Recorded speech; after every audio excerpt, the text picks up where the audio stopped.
What's up, party people?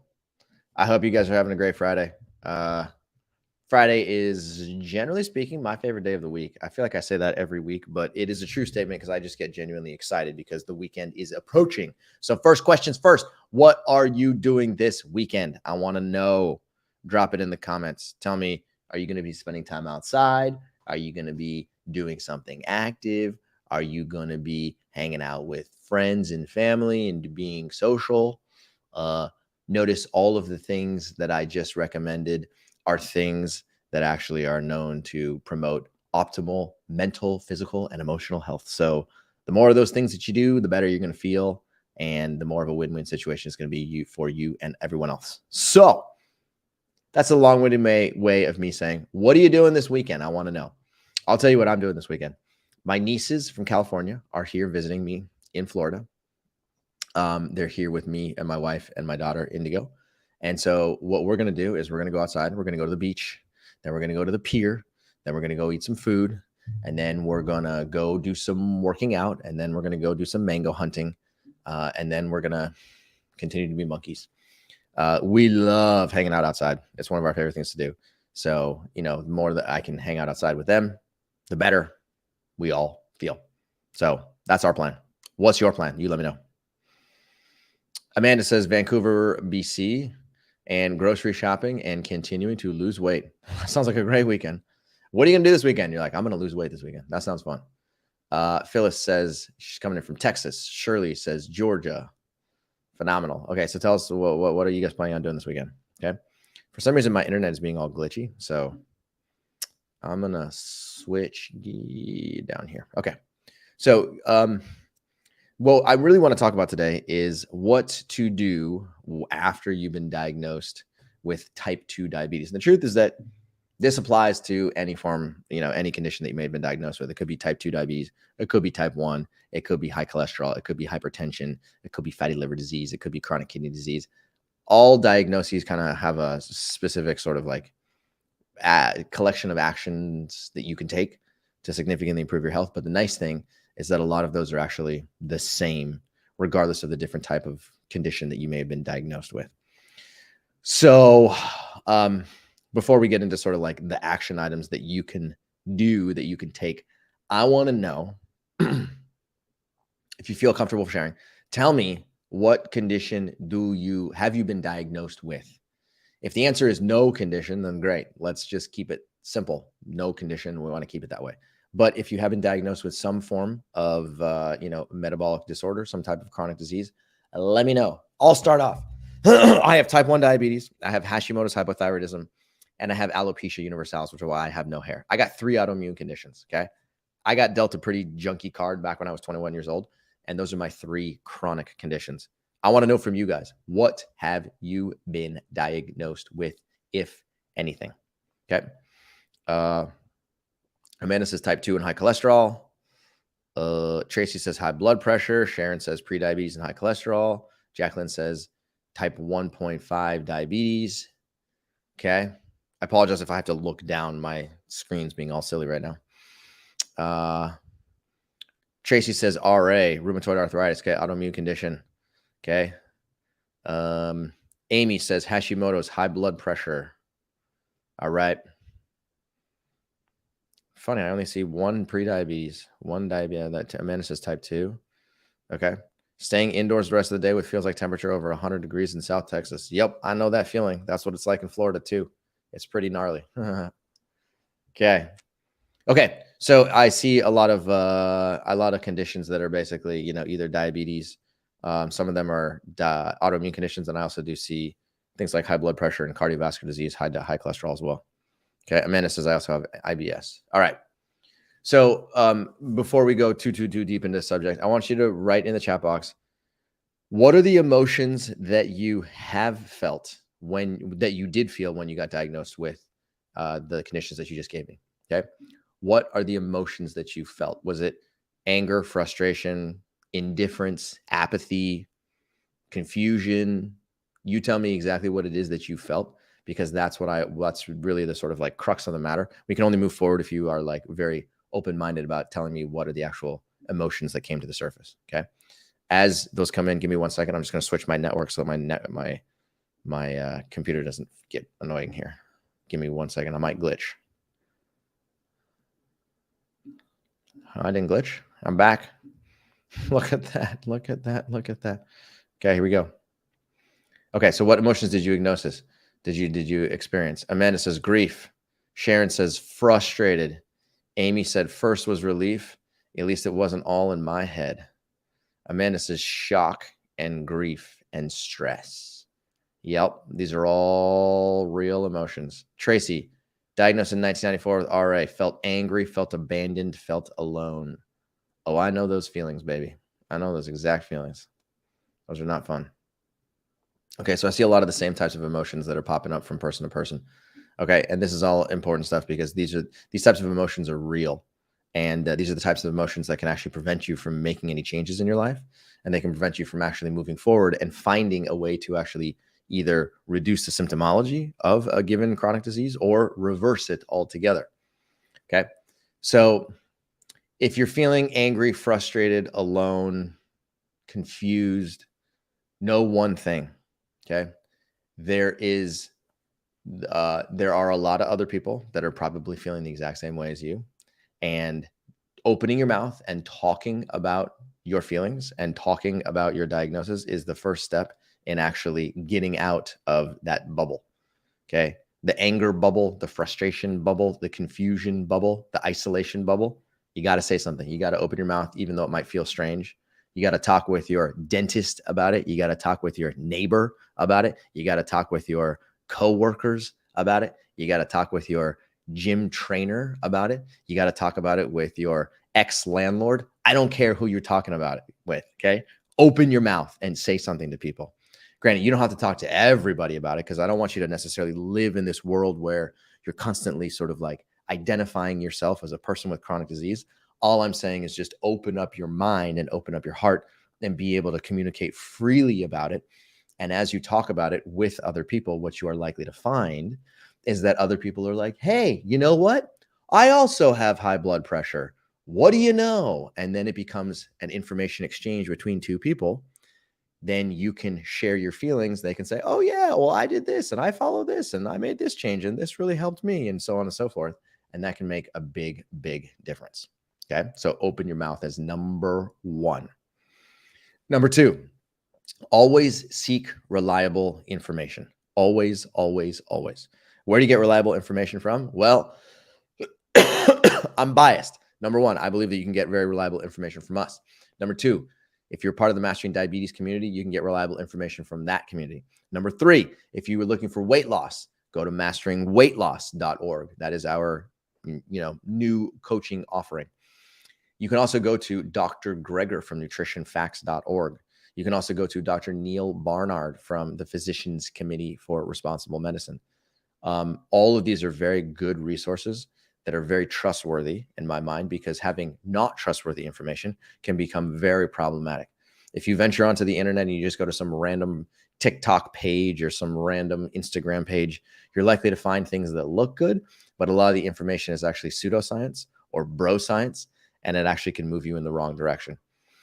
Okay, so number one, open your mouth. Number two, seek the right information. And then number three, in my professional opinion, always prioritize a nutrition regimen that is strongly plant focused. Okay. The reason I say that is because there's so many different diets, there's so many different lifestyles that you can follow, and all of them have these huge promises associated with them, right? You can go to the ketogenic world and you can try and eat a ketogenic diet, and boom, before you know it, you're losing weight pretty rapidly, right? But what they won't tell you is that your chronic disease risk is now going up, and your chances of developing hypertension 2 years into the future have significantly gone up. They don't tell you that you're becoming more insulin resistant by the day, and that's going to increase your risk for hypertension and high cholesterol and fatty liver disease and chronic kidney disease and Alzheimer's disease and type 2 diabetes 3 to 5 years in the future. They won't tell you that because you know what? They don't know it. Okay. So eating things like a ketogenic diet or a carnivore diet, they may look sexy and they may look exciting from the outside, but always, always be skeptical about following regimens where people tell you to eat more meat and or more dairy products. or just more fat in general, whether the fat comes from plant-based sources or whether the fat comes from animal-based sources. All of these things can significantly increase your chronic disease risk, and that's exactly what we're trying to avoid. Okay, so one of the things that we've put together for you guys is a smoothie guide, and the smoothie guide is designed to be able to show you how you can start to implement more plant-based foods inside of your diet starting today. Now, we recommend generally eating food rather than blending it in a blender and turning it into a smoothie. But that being said, we know a lot of people like smoothies. I drink a smoothie every single day, sometimes 2, sometimes 3 a day.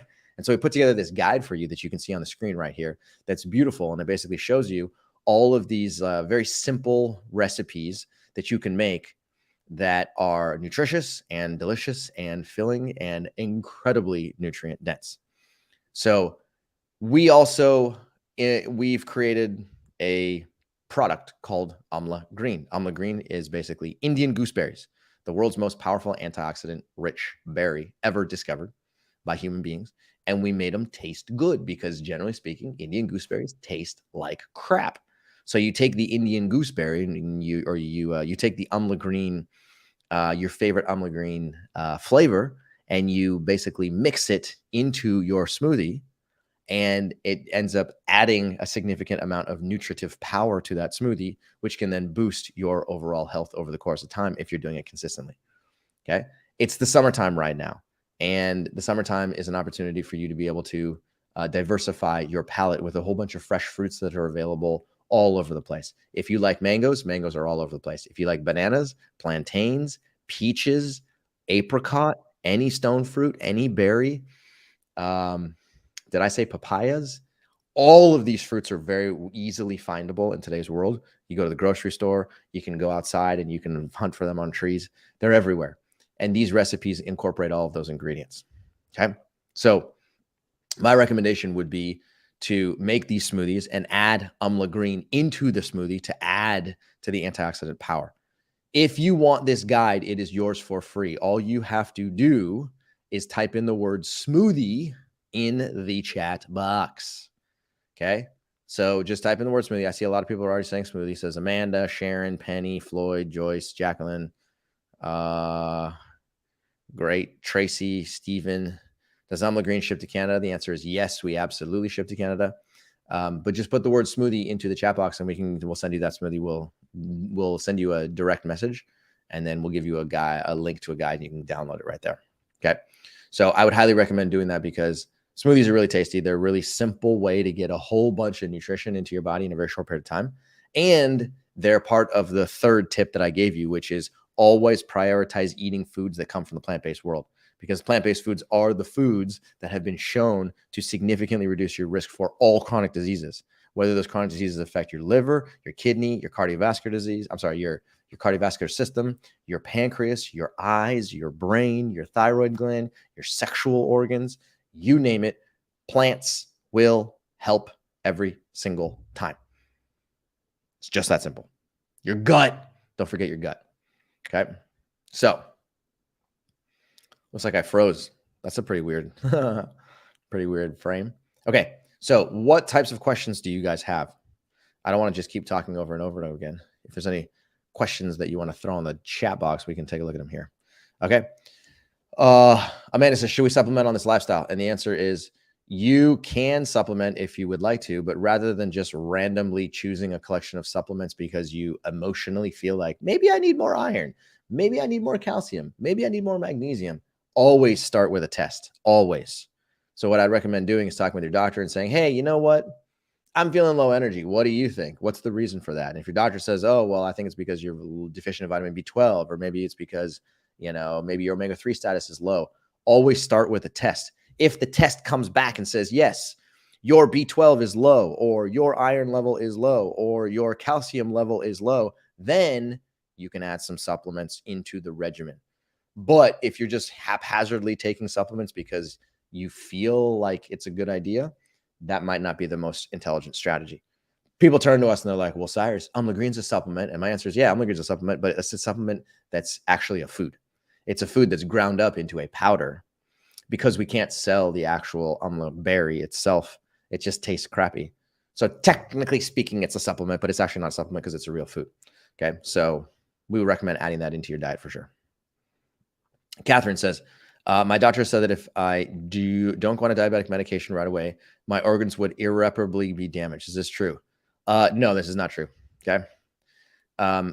If you've been diagnosed with type 2 diabetes or any other form of diabetes, Catherine, the first thing that you should do, to be perfectly honest, is pick up a copy of the Mastering Diabetes book. That book has over 800 scientific references to show you without a shadow of a doubt that medication is not the most effective first line of defense. Food is the most effective first line of defense, but it has to be the right foods, and it has to be the right foods in the right proportions, and it has to be backed by science. So please pick up that book and start reading that book cover to cover. Literally block off your weekend or block off the next week and just read that book. I'm biased. I wrote that book. Robbie wrote that book, and we put in our heart and soul into this thing, and it has literally changed the lives of more than 100,000 people. Okay. I want you to be one of them. So read that book, and then you will begin to understand that medications have a lot of side effects. Nutrition has almost zero side effects. Okay. Medications are not the most effective first line of defense. And once you read the book, you'll really understand exactly what I'm saying. Okay. Tracy, how do you talk to your doctor about your newly diagnosed disease? Well, I'm assuming that your doctor is the one that diagnosed you with the disease. And if that's the case, then you basically say, hey, I would like to talk about my new diagnosis with type 2 diabetes. I would like to talk about my new diagnosis with hypertension. Here's the deal. I'm scared. Here's the deal. I'm nervous. Here's the deal. I'm a little frustrated right now because I've been trying to keep myself healthy, and clearly it's not working. Can we talk about this? Right? Just be open and honest. Literally be an open book. Just because you have a medical professional in front of you wearing a white lab coat who may seem intimidating, be honest with them and just say, you know what? I don't know what the solution is here. I'm asking you to help me find the solution. Or you can even be more honest and be like, you know what? I'm skeptical that you're going to put me on a medication, and I don't want to be on a medication. I would rather use food. And I have this book in front of me that tells me that I can use food. Can we do this together? Okay. If you're super open and honest with your doctor, most of the doctors are going to be like, you know what? I'll definitely work with you. There's no question, right? Because doctors ultimately want their patients to be healthier, but most patients keep their mouth shut, and they're too timid to say anything. So open your mouth every time. Okay. Penny, I told my diabetic nurse, maybe, I wanted to try diet exercise for 3 months before going on metformin, moving to plant-based now, and got your book. Okay. Awesome. Penny, that's the great choice. That's the right idea. Always choose food first. Always. The book tells you exactly how you can make that happen in your life. And if you need the support of a coach, we got you, because that's exactly what we do. Okay. Fran says, what is the right proportions? 15% fat, 15% and carbs, 70%. Fran, you've been cheating. You've been cheating. I can tell. The answer is yes. 70, 15, 15 or 80, 10, 10, somewhere within those macronutrient ratios. Okay. That would mean 70% carbohydrate, 15% proteins, 15% fat, or 80% carbohydrate, 10% protein, 10% fat.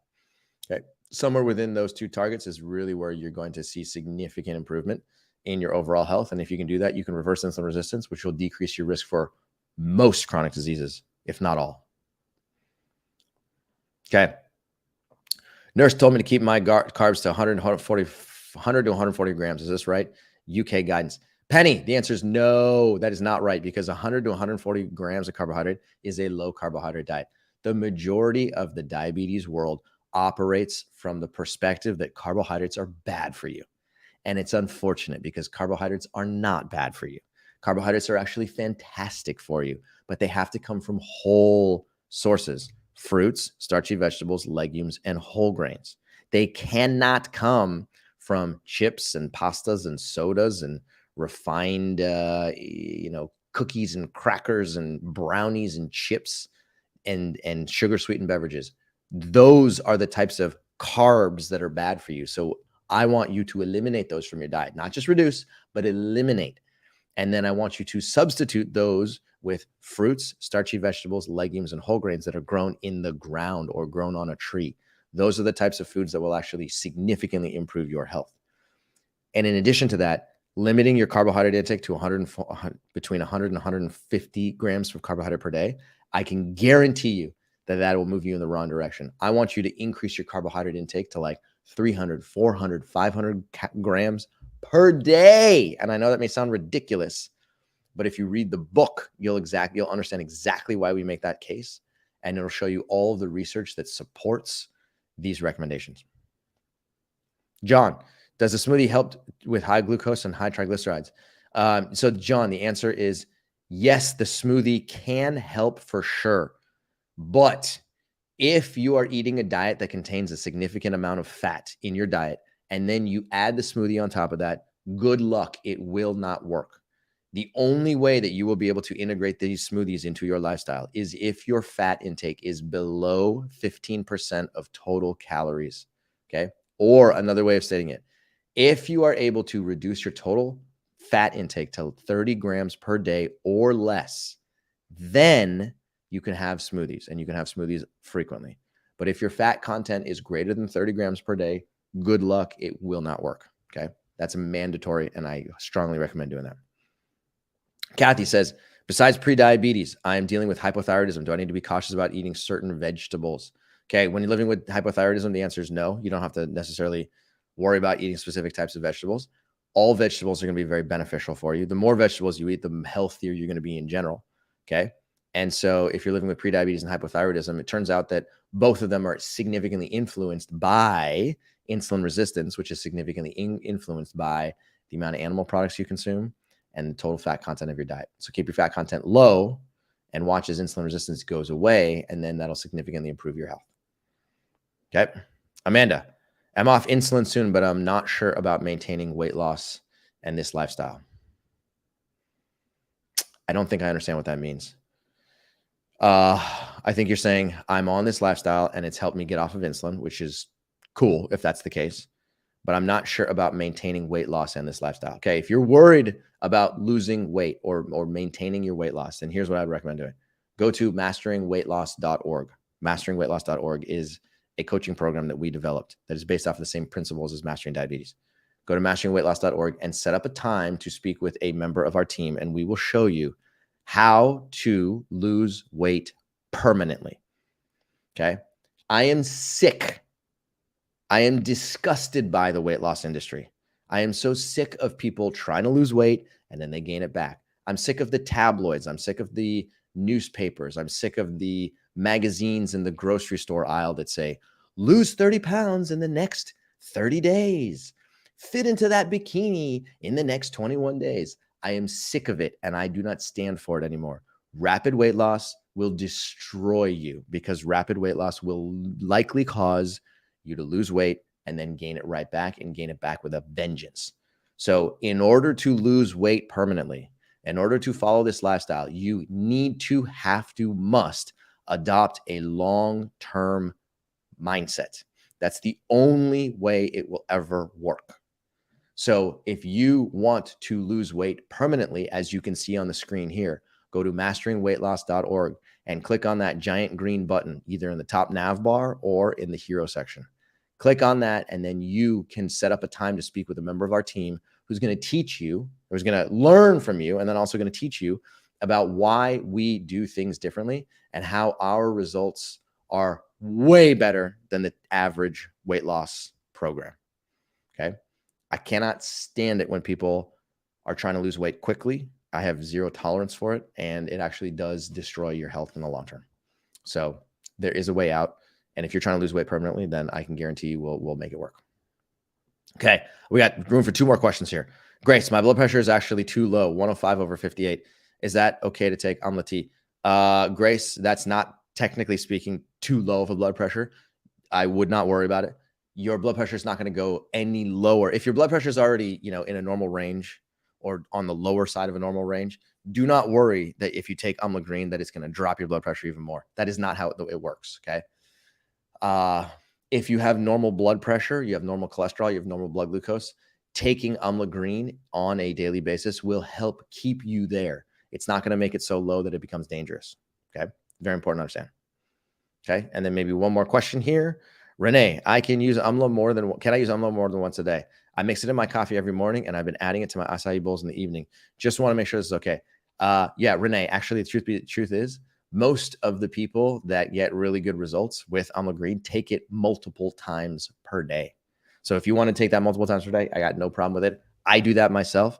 I strongly recommend doing it, and it'll help keep your glucose and your cholesterol and your blood pressure nice and low, and it'll keep your energy levels high. So there you have it. Okay. So again, last thing I'll say is if you want that recipe guide, or I'm sorry, if you want the smoothie guide, just go into the chat box and type the word smoothie, and we will send it over to you. Renee says, Amla Green has been amazing for me. I reversed type 2 and insulin resistance with mastering diabetes. Then I added Amla Green and now I sleep better. I have so much energy.